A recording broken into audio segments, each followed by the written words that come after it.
আসসালামু আলাইকুম। আপনারা সবাই কেমন আছেন? আমিও আলহামদুলিল্লাহ ভালো আছি। আজকে ব্লগটা সকাল সকাল শুরু করে দিলাম। আজকে হচ্ছে আমাদের বাড়িতে মাটি ফেলানো হচ্ছে।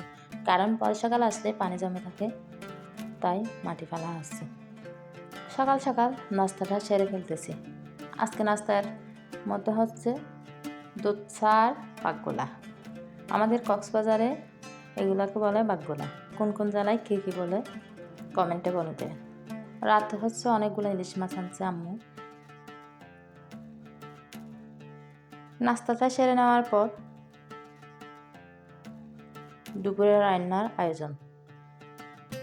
প্রথমে সবজিগুলো কেটে নেব।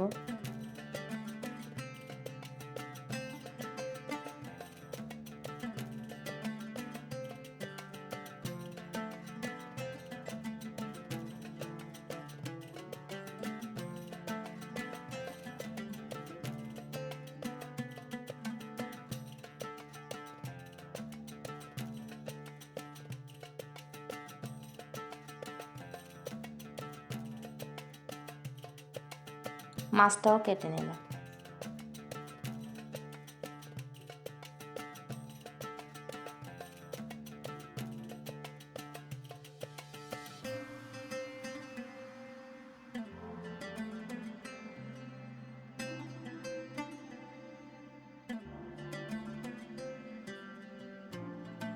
আজকে হচ্ছে ইলিশ মাছটা রান্না করব নিজের পছন্দ মতন তরকারি।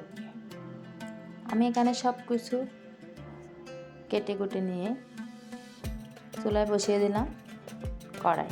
দিয়ে দিলাম সরিষার তেল আর পাতিলে দিয়ে দিলাম সয়াবিন তেল।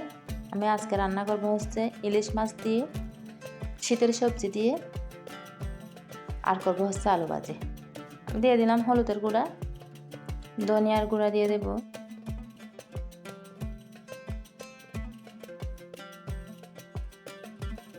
ধনিয়ার গুঁড়া জিরার গুঁড়া একসাথে দিয়ে দিলাম। তারপর দিয়ে দিলাম কাঁচামরিচ বাটা। সবগুলো একসাথে দিয়ে ভালোভাবে কষিয়ে নেব।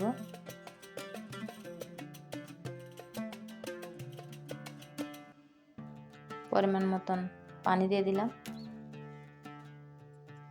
আলু ভাজির জন্য দিয়ে দিলাম কাঁচামরিচ 4-5টা কেটে নেওয়া। দিয়ে দিলাম আলু ভাজি।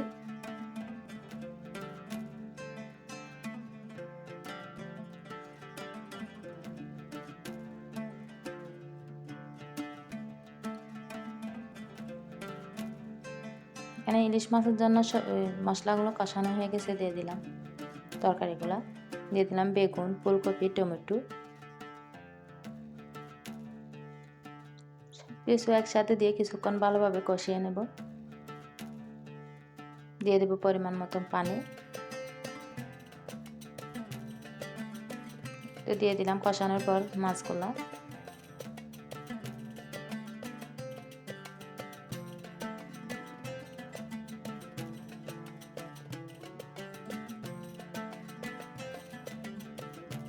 কিছুক্ষণ ভালোভাবে কষানোর জন্য দিয়ে দিলাম ঢাকনা।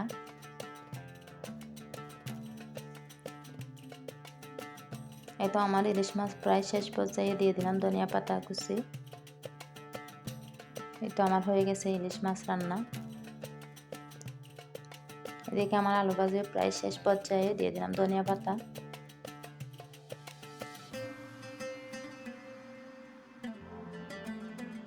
ছেলে হচ্ছে কি মাদ্রাসায় চলে গেছে। এখন খাবো হচ্ছে মা আর মেয়ে। প্রথমে মেয়েকে খাওয়াই দেব।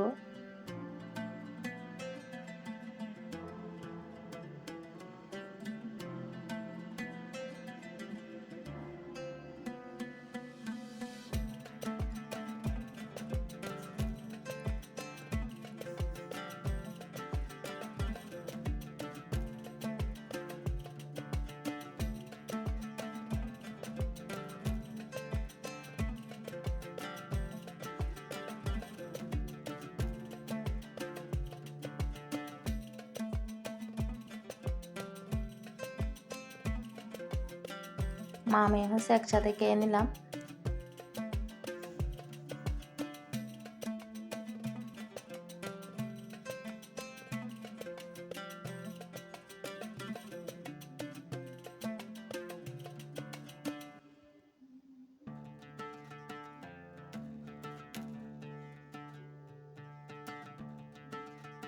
ভিডিওটি দেখার জন্য অসংখ্য ধন্যবাদ। আল্লাহ হাফেজ।